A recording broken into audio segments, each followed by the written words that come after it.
ঢিঙ্কা চিকা থাকবো না আর একা একা উড়ি বাবা, এগুলো কি চার কাপ না? এই এত বড় বড় চার কাপ বানাইছে কিসের জন্য? এত বড় বড় মুখ কার যে সারা এত বড় বড় কাপে চা খাবি? আর এত বড় কাপে চা বানায় কারা? আমি যেহেতু একজন সিআইডি অফিসার, আমার অবশ্যই খুঁজে খুঁজে বাইর করা লাগবে এই কাপে আসলে চা কিভাবে বানায়। তো বন্ধুরা, আমি প্রথমেই চলে যাব চায়ের কাপের কাছে এবং কি চার কাপ দিয়ে ঘুরতেছে। উড়ি বাবা, এইবার জিনিসটা বুঝতে পারলাম।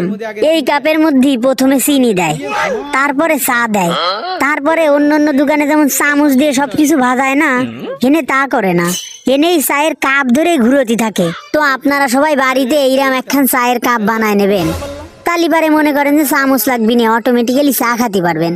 আর এরকম একখান চায়ের কাপ যদি আপনাদের বাড়িতে থাকে, আপনারা যে খালি যে চা খাবার পারবেন তা না, এখানে গাড়ি গাড়িও খেলা যায়। মনে করেন যে জামাই আর বউ মিলে আপনারা খালি ঘুরতে থাকবেন, দূরে ঘুরতে যাওয়ার জন্য টাকা খরচ হয় না, এই চায়ের কাপের মধ্যে ঘুরতে থাকবেন, তাহলে আপনাদের টাকা খরচ হবে না।